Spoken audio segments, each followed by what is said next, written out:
Thanks for tuning into another episode of Pro Street TV.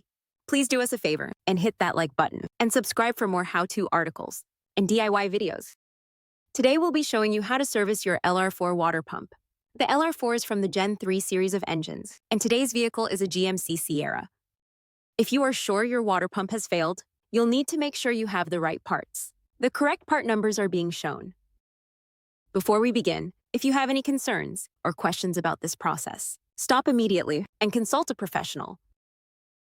Before beginning our how to install a LR4 water pump DIY guide, disconnect the terminals on the side of your GM battery. Next, you will need to drain the radiator fully. Locate your mass airflow sensor and pull on the retaining pin to release it. Depress and unplug.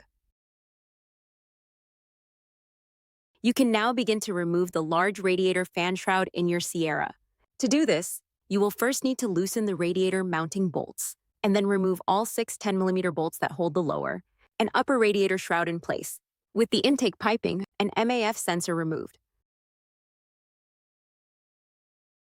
Once these 6 screws are taken out, gently and carefully remove your upper fan shroud. You may or may not have to remove the upper radiator hose on your LR4, or even gently bend the shroud to pull it out from your vehicle. Once you've got the upper fan shroud removed, now it's your fan's turn. Use a crescent wrench, and while leaving the drive accessory belts in place, spin off the fan and fan clutch. Now, with all that nonsense gone, you should have a lot more room to operate within the engine bay. Disconnect the upper radiator hose from the top of your LR4 water pump, and then the lower radiator hose is next. Remove the drive belt, and then remove the tensioner, which is mounted to the GMC Sierra water pump by way of 3 15mm bolts.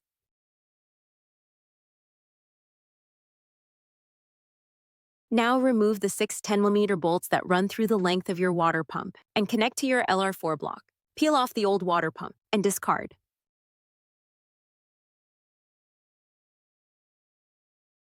And of course, this is a great time to replace your thermostat.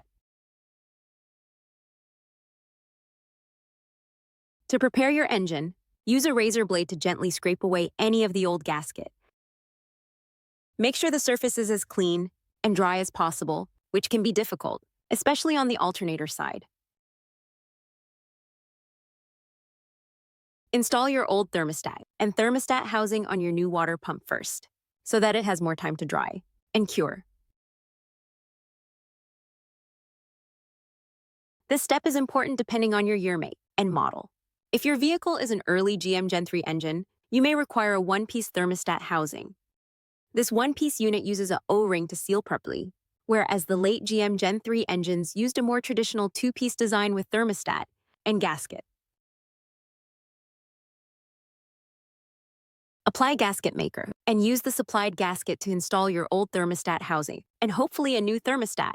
Now you can get to preparing your Sierra water pump so that the rest of the install goes smoothly. You can opt to just use the paper gasket supplied, but we prefer a thin layer of gasket maker on the pump and between this gasket.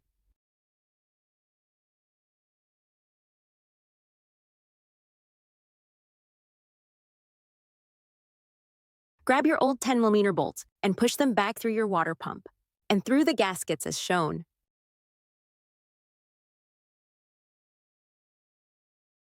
Tighten the 10mm bolts to specification, and then reconnect your coolant hoses and GMC Sierra radiator hoses. After this, you will need to reinstall your drive belt tensioner as well as your fan clutch.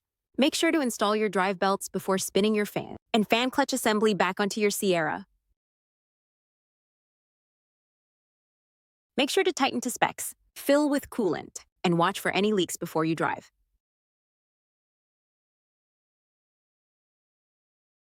Thanks for tuning in.